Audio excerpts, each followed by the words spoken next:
Hello, everybody. I am Dr. Bill Friesen, and I'm joined here, as always, by my colleague, Dr. Scott Masson, and this is Paideia Today. Today, we are going to be talking about an extremely rich, interesting, and significant text, Dante's Commedia. We'll be focusing initially on the Inferno, but then we're going to move into Purgatorio and so on as we move ahead. And I believe, Dr. Masson, you have a reading in the original Italian for us, and I'm very interested to hear this. Thank you very much. Yeah, so bear with me here. Nel mezzo del cammin di nostra vita mi ritrovai per una selva oscura che la verità via era smarrita. Ahi quanto a dir qual era e cosa dura esta selva selvaggia e aspra e forte che nel pensier rinnova la paura. Tante mare che poco e più morte, ma per trattare del ben chi vi trovai, dirò de altre cose chi lo scorte. I'm going to give you the translation from Dorothy Sayers, which tries to preserve the rhyme scheme. Midway, this way of life we're bound upon. I woke to find myself in a dark wood, where the right road was wholly lost and gone. Ay me, how hard to speak of it, that rude and rough and stubborn forest. The mere breath of memory stirs the old fear in the blood. It is so bitter, it goes nigh to death. Yet there I gain such good, that, to convey the tale, I'll write what else I found therewith. The famous beginning here, I mean, I know by memory the very first line. In the middle of life's journey, I found myself in a shadowed forest on the path that does not stray, that he'd lost the path that does not stray, because it refers to, I mean, all manner of things, but it's reflecting a sort of a midlife crisis for Dante. Yeah, there's so much packed into these first three stanzas, and we're going to come back in a moment and talk about that Teretsurima architecture of this and the musicality of Dante's original, which of course is why Dr. Masson is reading it in Italian in the first place. I've said this before, there really is no such thing as a translation. If you want to see a real master, a real poetic master at work, you just have to read it in the original, and there's no getting around it. And this is why I was forced into learning various languages, because having said that, you would have wanted to have read it well, and I did not do that. But well, it's something that takes years of practice, I would imagine, to get good at this kind of thing. Dorothy Sayers reproduces that rhyme scheme, and while that works arguably for preserving the aesthetics of the sound and the poetic mechanics and all that brings with it, all the valuable stuff that brings with it, on the other hand, it tends to distort meaning. So, you know, a translator is always wrestling with this tension between the actual beauty of the poetry that they're trying to preserve in terms of its rhyme scheme, in terms of its sound play, and in terms of its meter, and a million and one other considerations.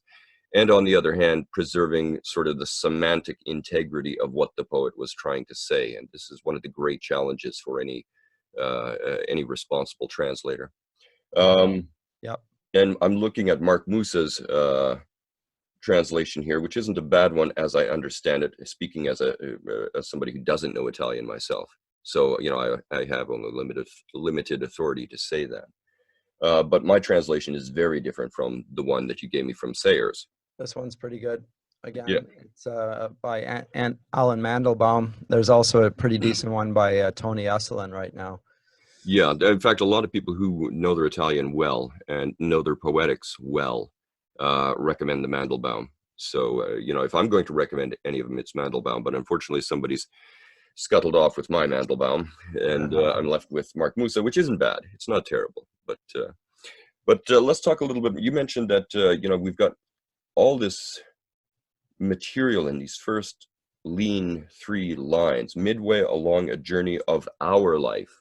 So yes, our life. He immediately signals through that this is a universal text, which, according to modern poetics and what we expect of modern poetry, is a little bit radical, because it's the individuality the uniqueness of the poetic creation, which we emphasize and seem to valorize nowadays, which would have been absolutely bizarre to Dante. I think the first thing he would say in amazement is, why would anybody bother then to read your poetry? It has nothing to do with me. It's all about you. I want to talk about stuff that you and I share, that brings us together, that puts us in sort of a poetic communion.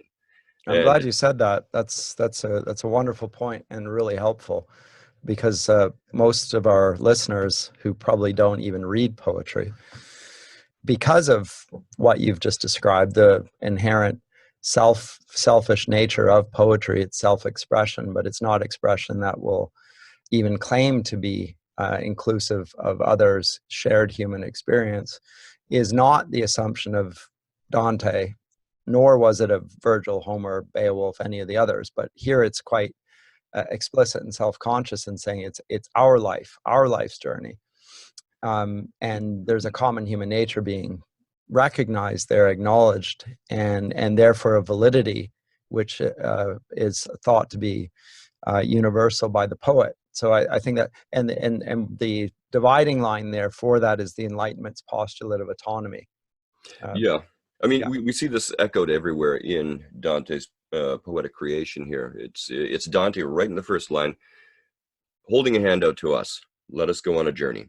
And this is one of the great poetic invitations. It's very traditional, and it's carried through by some of the better poets centuries after Dante as well. I think immediately to T.S. Eliot and his love song of Alfred J. Prufrock, where he's deliberately echoing some of this kind of thinking. Yes, but he's swimming against the tide there when he Oh does that, yes, right? very much, and he knew it at the time, and good for him.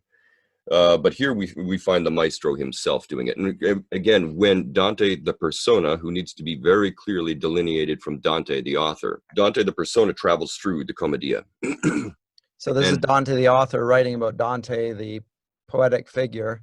Yes. And the poetic figure of Dante is actually a representative of humanity. And so he's on a journey, as it were, a pilgrimage. And it just so happens to take place on Maundy, Thursday at 6 a.m. Friday. Yes. So it's the beginning, the light, it's 6 a.m. On Good Friday. Yeah. And Dorothy Sayers notes that in her translation, actually. It's a point we're going to have to come back and talk about when we talk about the chronological and liturgical architecture of this poem. Let's do that. Let's do that in conjunction with this, the idea of number 3 here. You mentioned Teretsurima.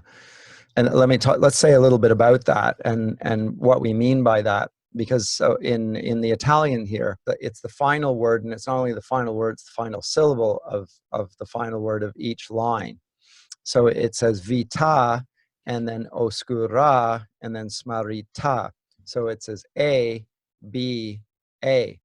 So the dominant line is the ta, which then gives way to the variation on it, which is ra, and then goes back to the dominant line. And what was the variation in the next tercet becomes the dominant line. So ra is going to be picked up in dura, and then there's the variation of forte, and then it goes back to paura. And remember, forte was the variation. Well, that's going to get picked up in lines 7 and 9. So it says morte, and then trovai, and then scorte. And he does this throughout the entire poem. So what it has is it's a clearly highly orderly architecture to the poem, and it's in some ways very repetitive, and yet there's extraordinary variation in this because it's always changing. There's the musicality of the poem is so deeply embedded in it that you're almost oblivious to it. So I'm not talking about the meter of the poem now, we're talking about the rhyme scheme, the Teretsurima, the threefold rhyme. Yeah, and Dante's the great pioneer of Teretsurima. Yes, it's his invention. Numerous other poets later on try to pick up on this. It is somewhat successful in French. Chaucer has a go at it, not very successfully. And then a number of other later authors as well, particularly a large number of Victorian and Romantic poets. Yeah, Shelley does it, and he does it rather well, actually. Thomas Hardy has a go at it as well.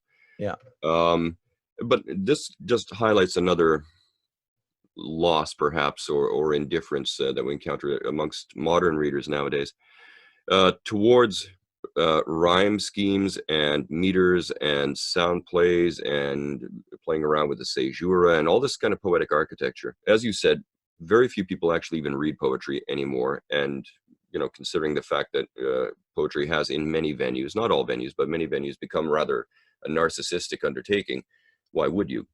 But perhaps this is an opportunity to underscore again the centrality and the importance of this this poetic craft and the details of this poetic craft, like rhyme scheme. There's something deep and visceral in the human mind that has a taste for these sorts of things. As children are delighted by certain tactics and strategies with music, Rhyme. they are delighted by rhyme. There's They something expect it. In fact, even undergrads, when they speak of poetry, they expect rhyme. yeah, and you know, and there's something satisfying about that. And to some extent, it's one of the layers of beat, if you like, of poetry. And a good poet always is continuously connecting sound to sense, sound to sense, sound to sense. So it's never arbitrary. So if you begin looking at the words which rhyme and those which don't rhyme, and if you look at words which perhaps, you know, within interlinear alliteration patterns, what have you, the words that alliterate or something, a good poet like the Beowulf poet, we didn't have a chance to get into this, those words play off of each other semantically, and he's signaling that, so it goes up there. Likewise with a good poet who's working with rhyme, there's something going on at the level of semantics. The content is affected by the style of its expression and vice versa. And I don't know that a lot of us, sometimes even me on a bad day, really are fully awake to that level, that complexity of a good poet's work. Yeah, To some degree, you're not supposed to. It's supposed to be play upon you without you being conscious of it. And where it is conscious, it tends to be through schemes and tropes and such matter, where the artistry of the artist is put in your face to some degree, and that brings you to think about it as art and to think about the vehicle for the expression. And I mean, that again, poets do that as well. And those are the instances when they want you to notice it, but often they don't. They want you to be affected by it, but not to think about it, right? this was the point of the poet Martial, the Roman poet, who insisted that the best art is always seemingly effortless. Natural. Yeah, it looks like it just, you know, spontaneously flowed off the pen of the poet when you begin to study it. And the Renaissance writers make great hay with this in the English Renaissance. But when you begin to take it apart, you all of a sudden realize there is an ocean of artistic talent and erudition behind this seemingly effortless line. You see this again and again and again with numerous poets during the Renaissance. John Donne has a go at it at a certain point. Because Ben Jonson is terrific at it. yes, he is. The aim in classicism in the Renaissance is to appear effortless and natural. Marvell does it as well. Marlowe does it. It goes on and on and on. But this is why Thomas Hardy is a master of it, strangely. If you look at a number of his poems, that just seem to be quiet reminiscences, and they're not, you know, they don't really alert you to the beauty and the skill with which the mechanics in great detail have been employed to communicate a powerful effect. But when you slow down and really take the line apart and you know what you're looking for, all of a sudden you realize, my goodness, this man is a master. He's just a maestro. And it's like a whale beneath still waters. All of a sudden you realize how vast an effort has gone into this and what talent has gone into this. Dante is the same thing. He does. And so the Teretsurima is one means of using and emphasizing this number 3, but it's only one of many. It's the most obvious one in the sense that it's there in every line of the poem.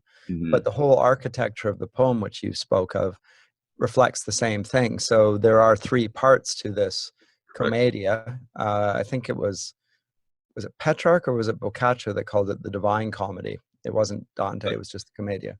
Yeah, it was just the commedia. It might have been Boccaccio.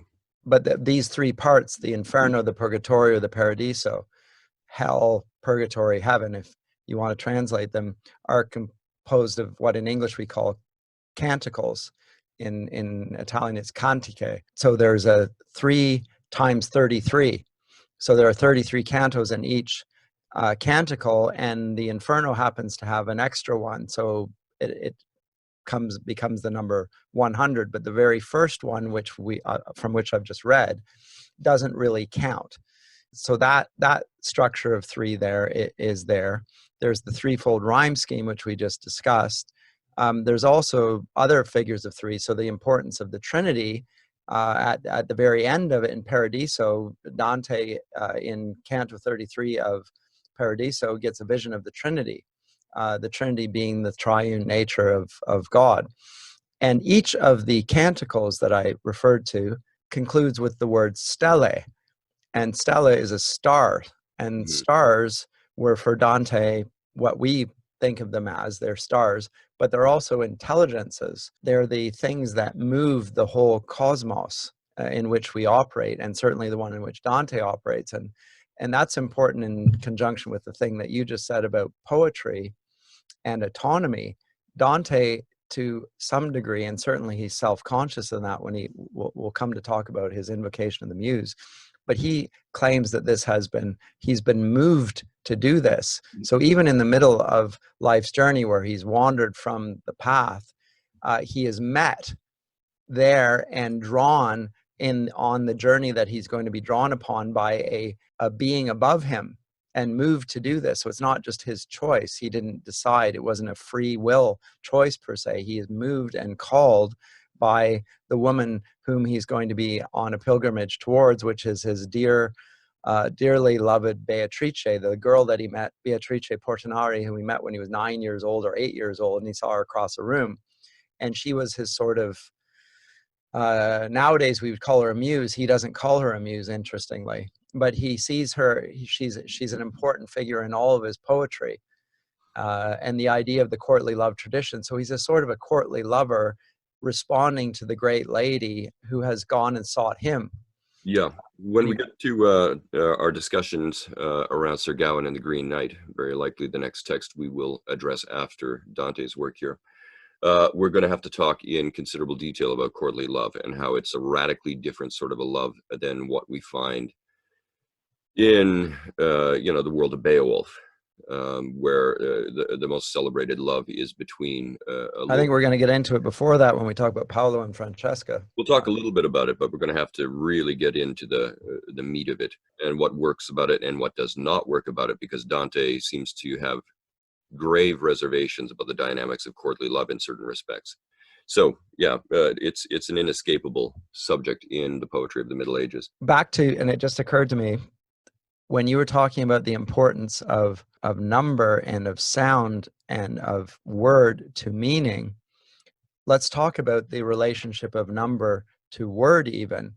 Yeah, we were talking about universal appeals here with the very first line of Dante's work, Commedia. And there's a different kind of a universalism that connects according to the educated medieval worldview, or even Renaissance, if you want to see Dante as a Renaissance figure rather than a medieval figure. This is another topic we're going to have to come back to, which is the notion that at the level of intellectual contemplation, the universe is a richly interconnected model. Things don't exist in separate boxes. They are the great categorizers of Western history, or the medieval thinkers, but they connect the things that they're categorizing continuously. And numbers are one of the things that they connect most eloquently and beautifully. We see this obsession with not just numbers, but the number 3 here that he has. And it's not an arbitrary obsession that he has. As you pointed out, it bears on the architecture of the poem, the 3 and the 33 and so on and so forth. The nature of God, the ultimate reality as well. Trinity, right? yeah. If you take the Trinity out of it, I think the whole thing falls apart in terms of cosmology. It does. But it also connects to medieval and to some extent ancient notions of music and the cosmos.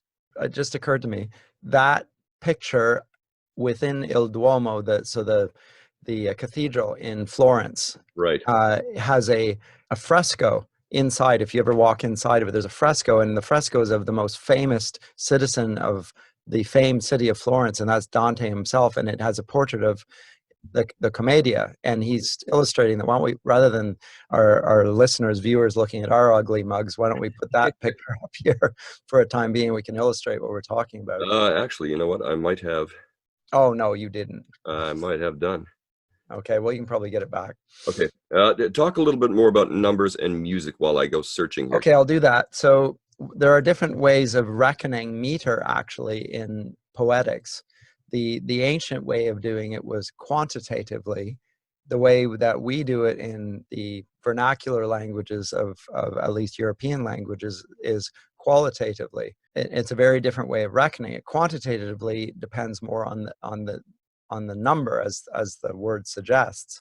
Mm-hmm. And the reason that that's used, and it's used that way in Greek and Latin, is because they saw an essential connection between number and word. And that was reflected in the liberal arts that they came up with, which was the way of organizing all knowledge. So there was the trivium on the one hand, the grammar, logic, and rhetoric. Those are the word arts. And then there's the quadrivium, which are the number arts. And those are arithmetic, astronomy, music, and geometry. And these are all ways of measuring things and understanding them through number.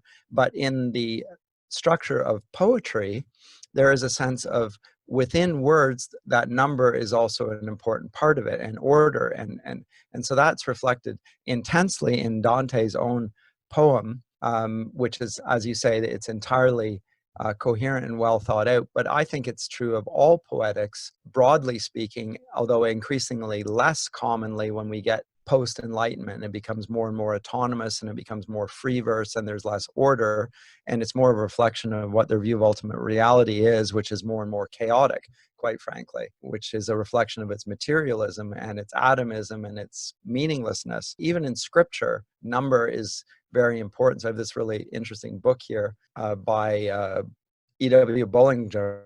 I think it's is it from the early 20th century? I'm trying to think here. Is it even listed here? Not sure if it is, but it lists the supernatural design and the spiritual significance of number, even in scripture. It's not only in scripture that this is presented, though. We will find that it is also there in classical poetics. And so you've got on the screen here a reflection of Dante's whole commedia here. So he has in his mind here, I believe this text might be his own that he's holding in his hand. And I believe he's referring to a passage in it in which he's talking, you can't see it on the, but it's talking about an instance in the courtly love lyrics of himself, but it might be another text in which adultery is being promoted. And that leads you, as he gestures with his right hand, to the Inferno, which is on the left of our screen. Behind him is the Purgatory, Mount Purgatory, and the earthly paradise on the top of that. And then to his left and to our right is the city of Florence. But above him, you will note, there are little stars or planets in what look like circular lines here, that if you went around, these would be the spheres, and that there would be stars stuck in the spheres and the planets, and there would be 8 of them, and the 8 planets there would correspond to the 8 notes of the musical scale and so forth. So again, music is connected with number and is connected with astronomy, and Dante, of course, by placing the heavens above him here, is suggesting that the whole thing is being orchestrated from above. And that fresco reflects that. And again, that's inside Il Duomo in Florence. It's quite extraordinary. Yeah, the notion is that, numbers are music, and music is music affords you patterns to predictable things, what have you, and it connects to the numbering within poetry and the meter and the rhyme scheme and all these sorts of things. Everything is bound together, and not just in numbers. I mean, it's easy to put numbers at the top of this, but that the whole thing is a cohesively operating worldview according to all these dynamics. You mentioned the trivium and the quadrivium, but you can't actually study any of these in isolation. They all have to do with one another, and they all touch on one another, and this also informs the spirit in which one pursues the liberal arts. So if you are, if you are a literary man primarily, you can't escape from other concerns such as music and philosophy and all these sorts of things. It's all very cohesive. I'll give you a really good illustration of that, Bill. I think above Plato's Academy, there was a phrase saying that you can't enter without the knowledge of geometry. Yes. Which is quite an extraordinary thing. And in one of his dialogues, Plato talks about and Plato's very intensely concerned with the good, the true, the beautiful, and also the just. But he makes a comment that if you want to destroy a civilization, you first change its music, which sounds a rather odd thing to say without this being in mind. So you've moved away from truthful things by changing the musical appreciation of those of your culture. I Yeah, think these are profound thoughts. there was a notion that music is informed by mathematics, and Which is, by the way, is demonstrable. There's a frequency at which, and it's a very precise one, at which a certain note is hits that note.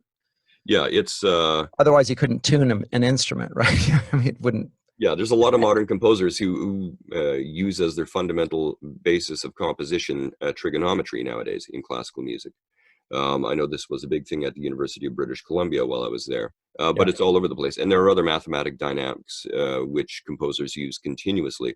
But then there's also this notion that the spheres and the stars that are in them are mathematically predictable. So mathematics finds its way up into the spheres themselves, and this contributes to this discussion about the music of the spheres and what does that entail. And that's a discussion, again, I want to have not today, but at a later point, because there's a lot going on there in that conversation. There is an anecdote I oftentimes give to my students about Pythagoras and his discovery of musical harmonics and the nature of musical beauty. And it's almost undoubtedly anachronistic. The real Pythagoras almost undoubtedly didn't undergo this. But there's this notion that Pythagoras was walking along one day in ancient Greece, and he walked past a blacksmith shop, and there were a number of blacksmiths gathered around a single anvil. And four of them were beating in unison, bang, bang, bang, bang, on an object. And Pythagoras was listening, and he noticed when two hammers struck at the same time, there sprang up this sound, but the sound was a harmonic sound, which was a blending of both of those hammers striking at once. And it was the combination or union of those two sounds which produced beauty for reasons he could not understand.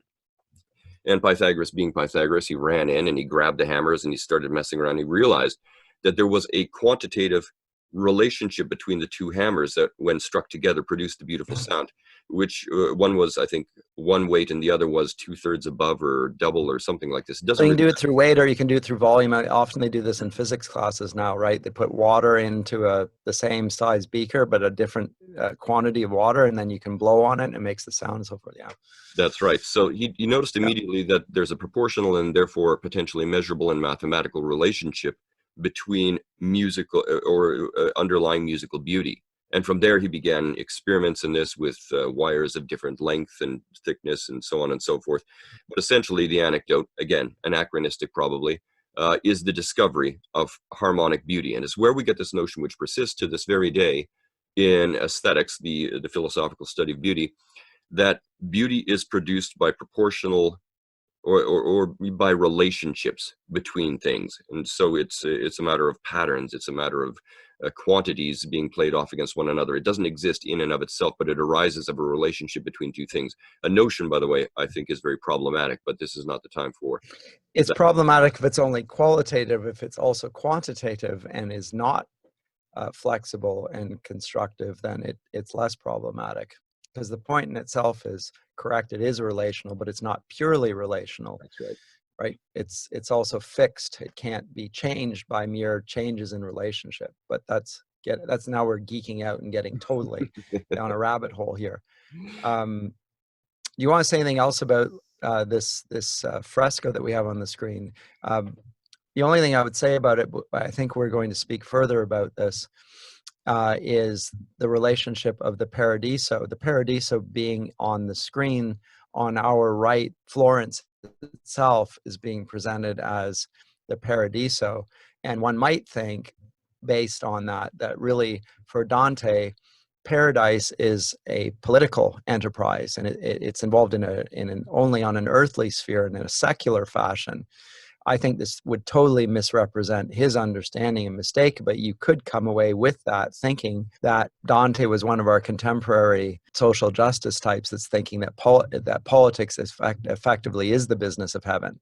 Yeah, this notion, which is now everywhere prevalent in the North American school systems and probably most European school systems as well, is that the primary function of art is ideological. And this is a notion if you know your history of artistic discussions in the 20th century, this is a notion which was first promulgated by Soviet Russia and Stalin and his Marxists to begin with. Absolutely. And the Nazis picked up on this as well. It's just a projection of the state. That's all good art should be, and everything else should be banned. And communist China right now as well. Yes. Right? And unfortunately, now quietly and tacitly, this is the overwhelming view that we teach to our young people nowadays in elementary and high schools, that it's about either self-expression or, quote unquote, the issues. And I think, namely the power issues being forced on whatever group is in power and being foisted on everyone else. Yeah, that's right. So all you're left with at the end of the day is power, hegemonics, as they like to say. And that's the cultural Marxist term. Yeah. Yeah, and hegemonics underlies everything, and it's all about power dynamics, and that's all art really is.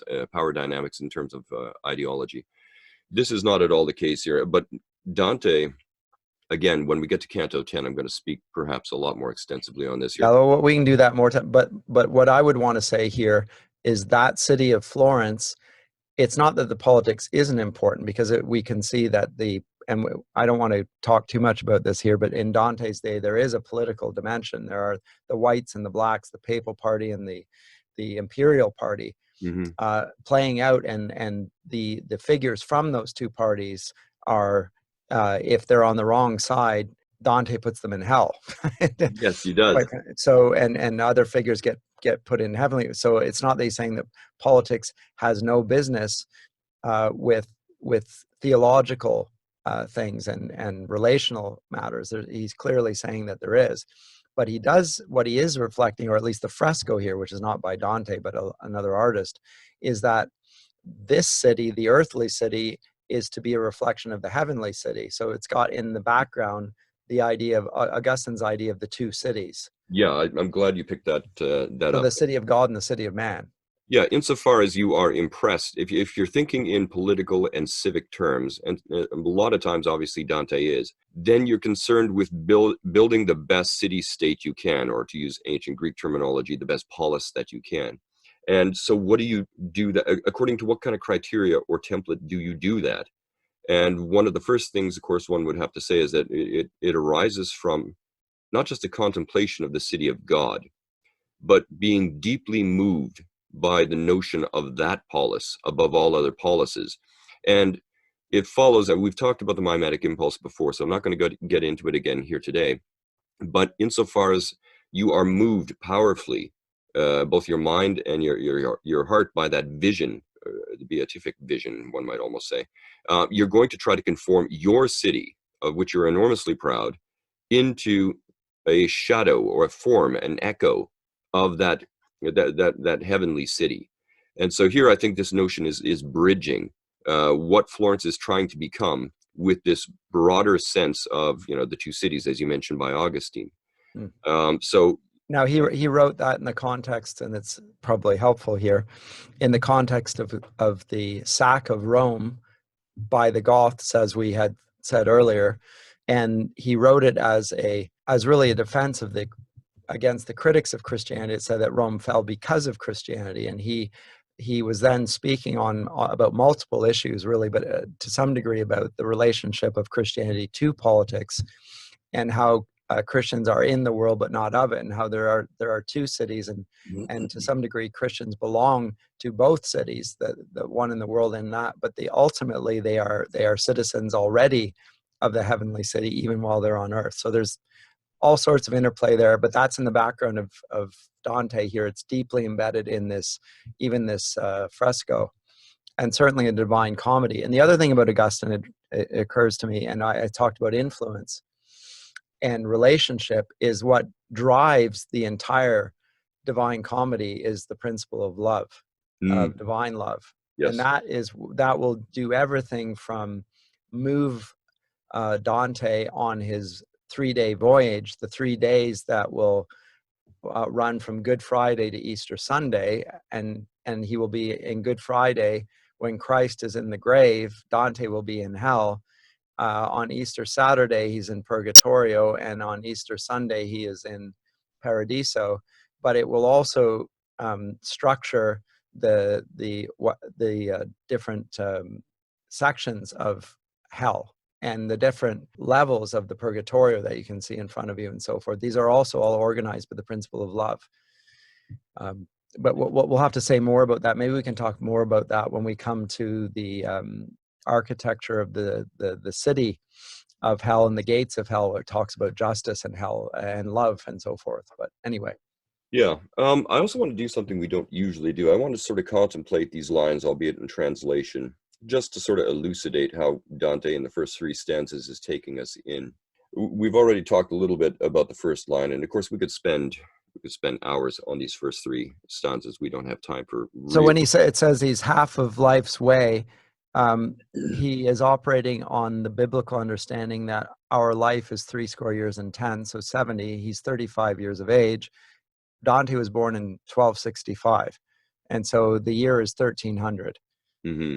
So he's placing that date very consciously, and it's not only the year 1300, it's Good Friday 1300. It didn't just happen anytime. It's a very specific and important time. So even the time in his life is a numerically and theologically and personally important life. He literally is having a midlife crisis in the sense of that sense. Yeah, we have to also remember that he's writing this text, the Commedia, largely, if not entirely, in exile. Florence here, we have a fresco from Florence which celebrates its number one citizen. We have to remember that its number one citizen was exiled from the place he loved most, and that celebrates him. By the winning political party of his day, of which he was not a part. Correct. So we have that adding a degree of poignancy to the overall setup here. As you said, he's midway, he's on a journey through life, and he finds himself where he does not wish to be. I mean, in terms of the liturgical architecture, he's on Good Friday. He's in the realm of death. And here in the text, he's in the realm of death. And that's where he finds himself, and he has to find his way forward. This may be the first really significant midlife crisis turned into art that we have in Western literature. Midlife crisis is not because he realizes he's getting old and he can't do what he used to do when he was younger and stronger. Ooh. It's the midlife crisis of being caught up in the thorns and thistles of life. In other words, he's wandered off the straight and narrow path and is caught up in sin in some ways, and he can't find his way out. Notice the second line: I woke to find myself. He had been sleeping. This is implied. And so all of a sudden he woke up. But did he wake up? Because in many senses, this is, again, following in this tradition of the dream vision. Is this a prophetic dream that he's undergoing? And in some senses, yes, it is. So he's woken up. He had been sleeping, and he finds himself, now we shift from that pronoun our into myself, in a dark wood. If you don't know the Roman and Italian imagination, they don't like forests. Forests are scary places. And they're symbolically very rich in this sense. Tolkien follows this as well, but from a more Germanic perspective when he constructs Mirkwood in The Hobbit and so on and so forth. But forests are not a good place in which to find yourself. Bad things happen in forests. Well, anybody who's been in a forest realizes that it's very easily to be disoriented. If it's a big forest, every tree looks the same. That's right. So it's a place where one gets lost and is full of threat. So we have that.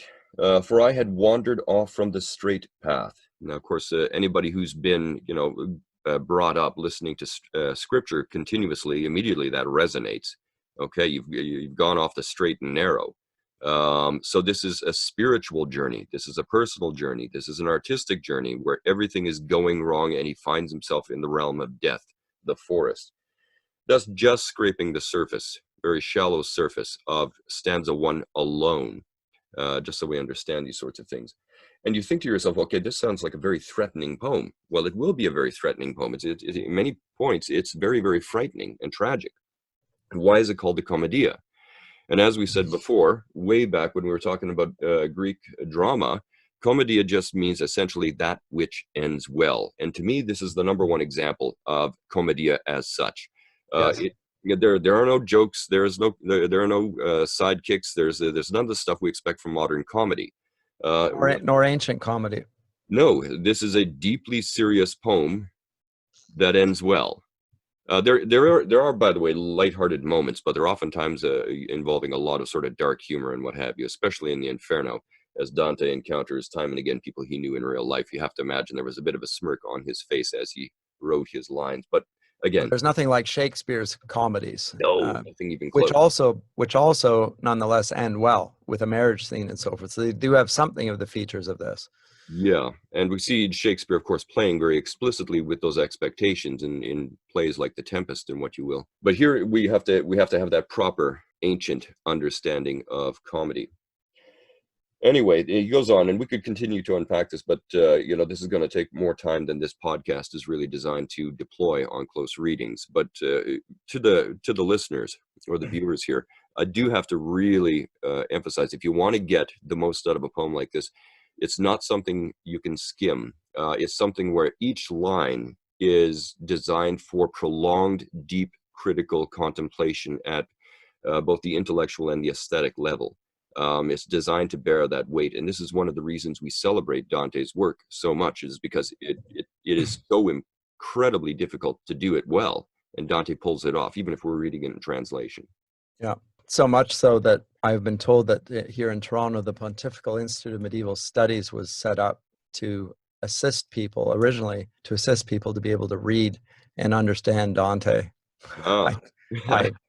I'm not sure if that's true or whether that's simply anecdotal, but Well, of course, having worked closely for years with the Center for Medieval Studies over here, I've been working also in close proximity to the Center for Pontifical Studies and St. Mike's and all that. I've not heard that, but no, so that's why I'm not so certain about it. But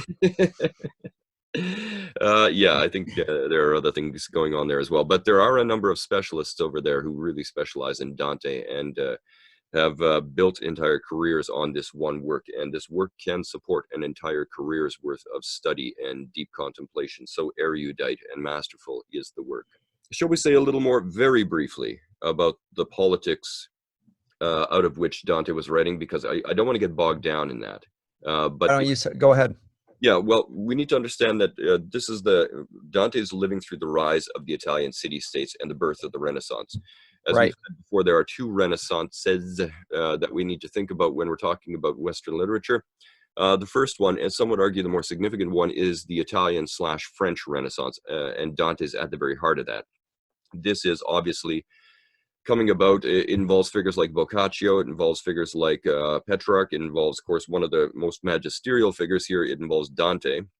It involves artists like Michelangelo, Da Vinci, Galileo. both of whom, by the way, are Florentines, just like Dante. But note who's at the center of Il Duomo here. It's not Michelangelo, it's not Leonardo, it's our man Dante. So again, it says something. The other thing I want to say about this, and Dante's Italian is modern Italian. That's really interesting to me. So if you can read modern Italian, you can more or less read Dante's Italian. So it's not it's where modern Italian is forged, in the same way that you might argue that Shakespeare or the King James Bible is basically modern English. So that the greatest poets acknowledged as such tend to be the identity of the peoples that arise out of them. I think that's fascinating. Yeah. In the same way that Luther does for German, actually, by the way. We're going to come back and talk again about this. There's just so much to talk about here.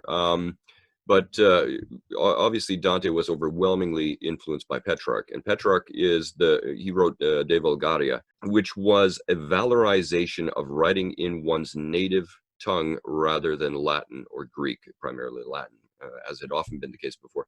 So he's recovering and bringing to respectability the notion of writing in the vernacular, or the Vulgaria, as they would have called it, which is one's native language. And Dante's piece here also is a pioneering piece in that sense. It proves that you can write great, even epic poetry that can be compared with the classics, in this case primarily the Aeneid, in this case, as you say, modern Italian. Well, I wanted to amend my words a little bit here. He's writing in the Florentine dialect, but there is no Italy until the 19th century. Correct. There are a series of little city-states and districts, kingdoms, like Naples is a kingdom and so forth, and we can't talk and they don't have a common tongue. So when they want to forge an Italian identity, they have to choose one of the dialects that's going to become the Italian language. And what is that? Well, you might think it might be the Roman dialect, but it's not. It's the Florentine. So Dante's Florentine dialect becomes standard Italian. And Yes, that's fascinating. it is fascinating. We see hereafter, after the work of Dante and after the Commedia comes to fame, numerous other vernacular literatures come to respectability. The most significant, of course, in the English-speaking context is Chaucer. Chaucer is heavily influenced by these dynamics, and he begins writing in Middle English, ultimately to great celebration. But you have to remember, what Chaucer was doing in English was revolutionary in many ways. The other literatures that survive from the time in the vernacular, they have no pretensions to being great world-class literatures. They're just literatures from a local, arising out of a local context.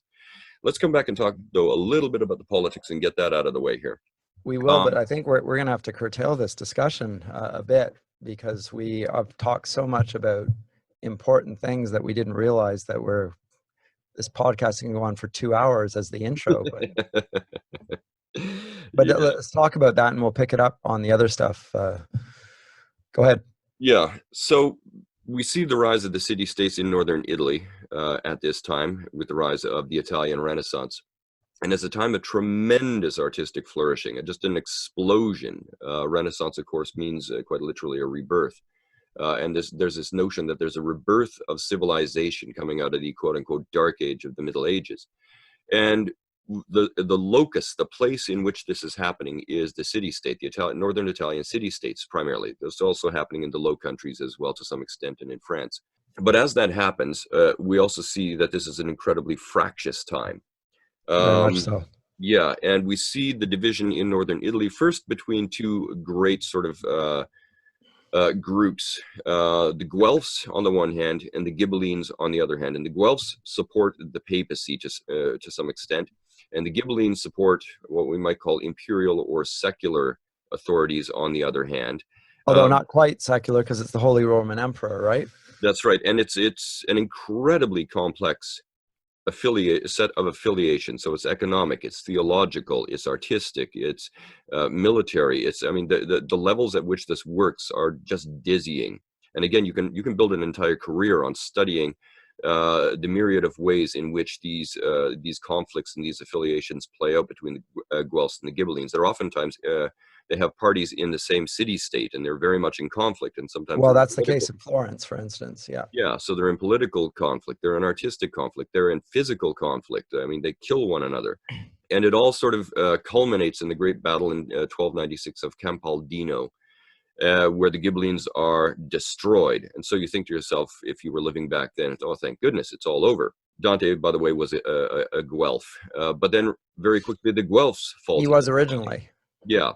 And then they fall into infighting amongst themselves, and the same sort of divisions again sort of rise up in a myriad of different ways between the black Guelphs and the white Guelphs.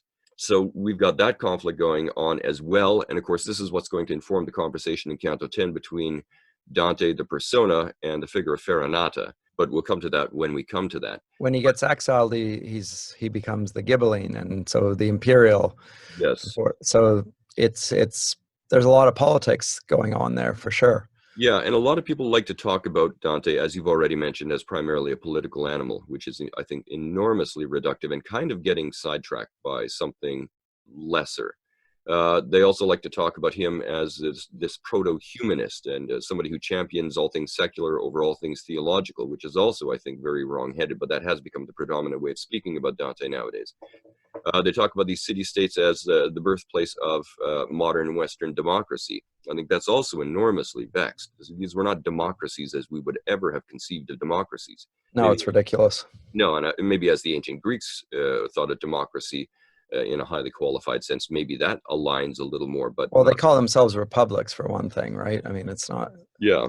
So, all that is very vexed. And as you've already said, we don't have time to get into that. And we'll touch on that in later podcasts here. But I think perhaps that ought to sum things up for today. You want to get into other matters in the next podcast, Scott. Tell us where that conversation is going to take us. Well, what did we not deal with today? I think we do need to talk a bit about the allegorical nature of this poem.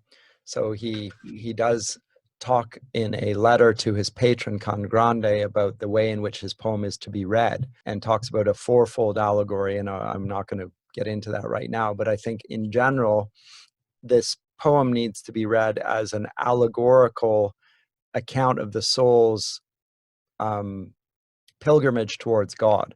I think that's the one level, and the other is as a courtly lover moving towards his beloved Beatrice. Those two things are going on there, but the most important of the two is the soul's pilgrimage towards God, and that can be read on multiple levels. And he explicitly presents this to his patron as the way to read his poem. Now, we're not going to read it on all four levels here, but we need to note that it's a very complex and sophisticated way of reading that he himself says is the necessary way of reading this. So even when we're talking about, to further your point about politics, you can't simply read it on the literal political level, because Dante effectively forbids that in his explanation of how he is to be read. Mm-hmm. But so we'll talk a bit about that. I think then we'll want to go on to the invocation in Canto 2, in which Dante then properly begins his epic poem. And then in Canto 3, I think we will get to the gates of the city of Dis, the underworld, and there's an inscription on it, abandon all hope ye who enter, and it talks about the relationship of justice that formed the gates of hell. And we'll talk about the relationship between love and justice, and then we'll probably move on to Canto 4, again, if we get to it, and there he's going to enter limbo and meet other epic poets like himself. Yeah. So we'll want to talk about its connection to the epic tradition. We've been drawing sort of connections between various works of literature here, and we need to, of course, understand the Commedia very much as a text in conversation with the great texts that have gone before, because it does a brilliant and in some ways revolutionary job of doing that. Because to give it away, he's going to meet a figure here in the deep valley that he finds himself in, and that figure is none other than Virgil. That's right, Virgil himself. And we're going to have to talk about why Virgil, why all that sort of stuff. We'll have to get into that discussion, and why Virgil is seen as a fit guide, not only for the Inferno, but also Purgatorio, which is quite surprising to many. Yeah, perhaps this is a holdover of the same dynamic that we encountered in Beowulf, where the Beowulf poet is looking longingly and admiringly back on a tradition which is unmistakably pagan, and nevertheless there's a deep yearning to somehow redeem what can be redeemed from all of this. But that's a bigger conversation. Yep. We'll also talk a little bit about modern appropriations of Dante's project in later episodes as well, and we'll talk also about the inherently encyclopedic and ridiculously organized nature of this poem. This is about as organized as you can get a cosmology. It really is. Yeah. Even Milton doesn't come anywhere close to organizing things like this. I agree. Very distinctive. So, everybody, thank you for listening. This has been Paideia today, talking about Dante's Commedia. I am Dr. Bill Friesen, and I am joined, as always, by my colleague, Dr. Scott Masson. Thank you for listening, and all the best. Thank you.